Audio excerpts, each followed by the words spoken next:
Rajkot game zone આગકાંડ અંગે મોટા સમાચાર છે। એસઆઈટીનો રિપોર્ટ આજે સોંપાઈ શકે છે। તપાસ ટીમ એસઆઈટીના સભ્યો ગૃહ રાજ્યમંત્રીને મળવા પહોંચ્યા। સુભાષ ત્રિવેદી સહિતના સભ્યો હર્ષ સંઘવીને મળવા પહોંચ્યા। રાજ્યના પોલીસ વડા વિકાસ સહાય પણ પહોંચ્યા। ગૃહ વિભાગના અધિક મુખ્ય સચિવ એ.કે. રાકેશ એફએસએલ ડિરેક્ટર પહોંચ્યા।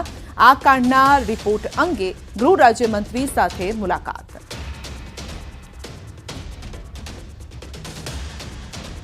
તો ગેમ ઝોન આ કાંડ અંગે મોટા સમાચાર છે। એસઆઈટી રિપોર્ટ સોંપી શકે છે। એસઆઈટીના સભ્યો ગૃહ રાજ્યમંત્રીને મળવા માટે પહોંચ્યા છે અને આ રિપોર્ટ સોંપશે। તો રાજકોટમાં ગેમ ઝોનમાં આગ લાગી હતી, જ્યાં કેટલાક લોકોના મોત થયા હતા। તો આખી આગની ઘટના કેવી રીતે બની, કયા કયા લોકોની તેમાં સંડોવણી હોઈ શકે છે, તપાસમાં જે પણ તથ્યો સામે આવ્યા છે તેનો એક રિપોર્ટ તૈયાર કરવામાં આવ્યો છે અને આ રિપોર્ટ આજે રજૂ કરવામાં આવશે।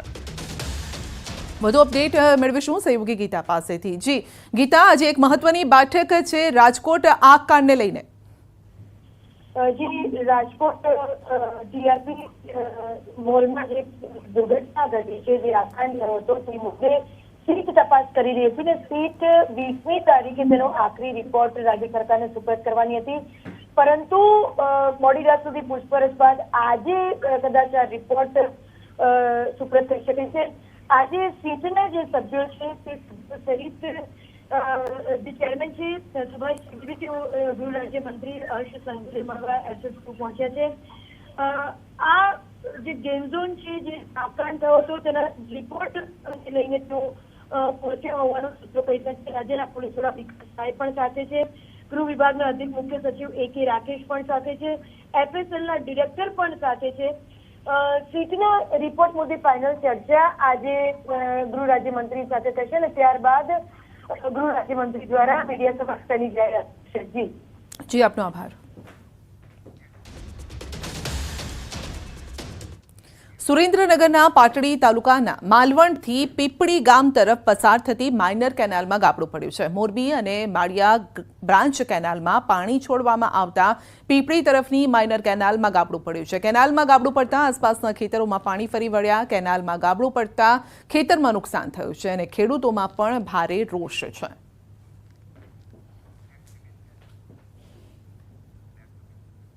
સુરતના લિંબાયત ગોડાદરા બ્લાસ્ટમાં એકનું મોત થયું છે। બ્લાસ્ટમાં સારવારમાં 18 વર્ષીય યુવતીનું મોત થયું છે। સ્મીમેર હોસ્પિટલમાં સારવારમાં યુવતીનું મોત થયું છે। ઘટનામાં ઘાયલ 3 લોકો સારવાર હેઠળ હતા।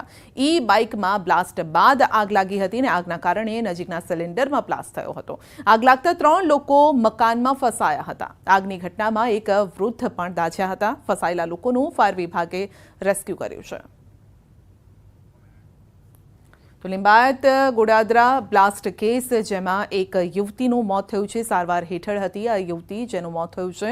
ઘટનામાં જોકે કુલ 3 લોકો સારવાર હેઠળ હતા અને જેમાંથી એક યુવતીનું મોત થયું છે। ઈ બાઇકમાં બ્લાસ્ટ થયો અને ત્યારબાદ આગ લાગી હતી। તો આગના કારણે નજીકના સિલિન્ડરમાં બ્લાસ્ટ થયો હતો, જેના કારણે આગ પ્રસરી અને કેટલાક લોકો દાઝ્યા। પાલનપુરના ગઢમાં ભર બજારમાં એક શખ્સ દ્વારા વેપારી પર પાઇપ વડે હુમલો કરવામાં આવ્યો છે। તો ઉધારમાં દહીં આપવાની ના પાડતા વેપારી પર શખ્સ પાઇપ વડે હુમલો કરે છે, તોડફોડ પણ કરે છે। રોષે ભરાયેલા શખ્સ લોખંડની પાઇપ લઈને આવે છે। જો કે હુમલા બાદ આસપાસના લોકો એકઠા થઈ ગયા અને મારામારીની ઘટના સીસીટીવીમાં કેદ થઈ। સમગ્ર મામલે ગઢ પોલીસ મથકે ફરિયાદ પણ નોંધાઈ છે। તો પોલીસે સીસીટીવીના આધારે તપાસ હાથ ધરી છે।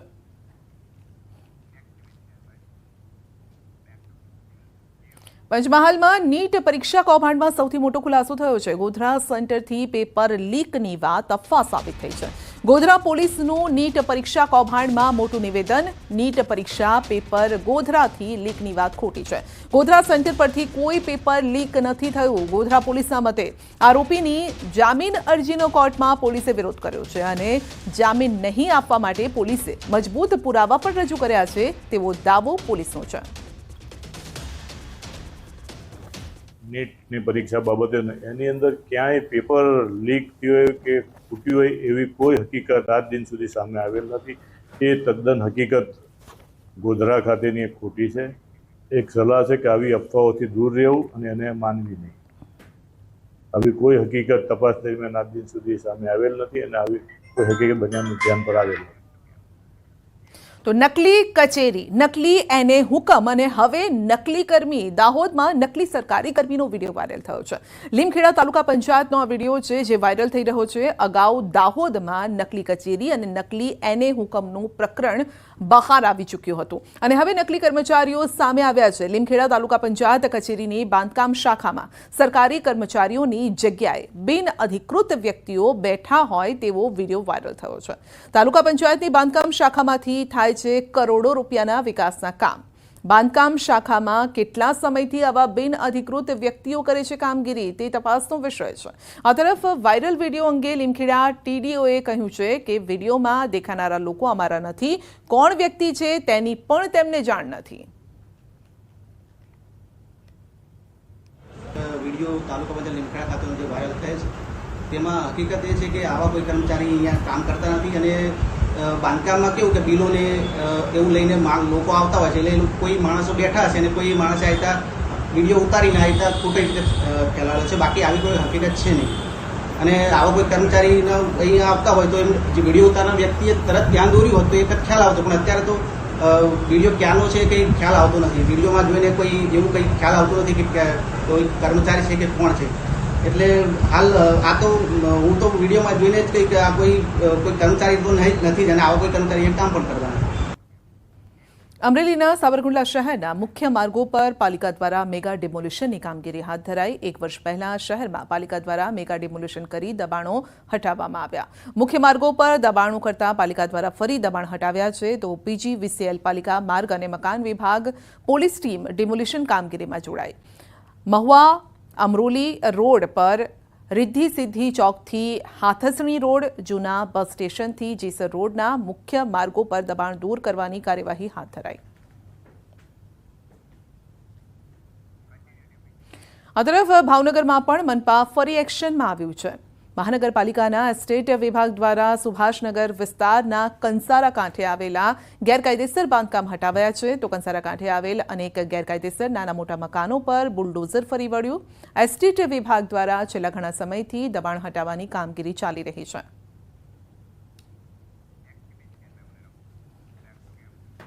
મહીસાગર જિલ્લાના લુણાવાડા નગરમાં સિનિયર સિટીઝન માટે બનાવેલ દાદા દાદી પાર્ક જંગલ બની ગયો હોય તેમ લાગે છે. સિનિયર સિટીઝન્સને બેસવાનું સ્થળ મળે, બાળકો રમી શકે, નગરજનોને હરવા ફરવાનું સ્થળ મળે તે હેતુથી દરકોલી તળાવ પર બગીચો વિકસાવવામાં આવ્યો. પરંતુ તંત્રની જાળવણીના અભાવે હાલ આ બગીચાની હાલત દયનીય છે. 2012માં 25 લાખના ખર્ચે બગીચો બનાવ્યો હતો. સાચવણીના અભાવે મોટા ભાગના બાગમાં ગાંડા બાવળ ઉગી નીકળ્યા છે. દાદા દાદી પાર્કમાં ગાંડા બાવળ ઉગી નીકળતા નગરજનોમાં રોષ છે. લુણાની ગટર લાઈન અહીંયા આપી છે અને ગટરના હિસાબે ગંદકી એટલી થાય છે કે મચ્છર બહુ હેરાન કરે છે. અમે સામે જ રહીએ છીએ અને કોઈ પણ અહીંયા પહેલાં બધા ફરવા પણ આવતા, પણ અત્યારે બધા ફરવાનું બંધ કરી નાખ્યું. કારણ કોઈ બેહવા લાયક જગ્યા જ નથી અને એટલા બગીચામાં બાવરે ઊંઘે છે. બાવર બાગ કહેવાય છે ને. બાકડાઓ જે ઉલટ પુલટ થઈ ગયા છે. શેરી લાઇટની કોઈ જે સ્ટ્રીટ લાઇટ છે એની કોઈ અત્યારે કાળજી લેવામાં નથી આવી રહી. નગરપાલિકાની આજે અનાવડત કહી શકાય કે પછી એ આ એક પ્રકારનું એ લોકોએ જે કાળજી લેવી જોઈએ એ નથી લીધી.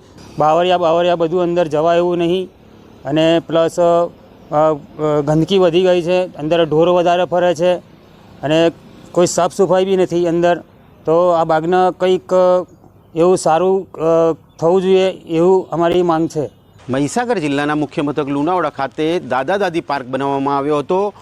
લુણાવાડા ખાતે એક તળાવ આવેલું છે, ત્યાં તળાવની ફરતે દાદા દાદી પાર્ક બનાવવામાં આવ્યો હતો. દ્રશ્યો જોઈ શકો છો કે અત્યારે દાદા દાદી પાર્ક છે તેની દયનીય હાલત અહીંયા જોવા મળી રહી છે. જોઈ શકો છો આપ, અહીંયા બોકડા પણ મૂકવામાં આવ્યા હતા, સ્ટ્રીટ લાઇટો લગાવવામાં આવી હતી, પરંતુ પરિસ્થિતિ મોટા જાડી ઝાખરા કહી શકાય કે નગરપાલિકાએ દેખરેખ ના રાખતા આખરે આવી પરિસ્થિતિ આ જે દાદા દાદી પાર્કની છે તે થઈ છે. દાદા દાદી પાર્ક બનાવવાનો જે મુખ્ય ઉદ્દેશ છે કે દાદા દાદી કહી શકાય કે સિનિયર સિટીઝન લોકો અહીંયા પાર્કની અંદર આવે, સાંજે સાંજે અને ચાલે અને બેસે, આવો ઉદ્દેશથી આ પાર્ક બનાવવામાં આવ્યો હતો. અને સરકારે આના લાખો રૂપિયા ખર્ચી અને આ પાર્ક બનાવવા માટે રૂપિયા પણ ફાળવવામાં આવ્યા હતા, પરંતુ નગરપાલિકાની અનાવડત કહી શકાય કે અનદેખરેખ કહી શકાય, જેને લીધે અત્યારે મોટા ભાગે જાડી ઝાખડા આ જે પાર્કની અંદર દેખાઈ આવે છે. આપ જોઈ શકો છો કે મોટા ભાગે જે બાવળો છે તેમજ અન્ય વૃક્ષો છે તે ઉગી નીકળ્યા છે. કહી શકાય કે 25 લાખથી પણ વધુ જે રકમ છે તે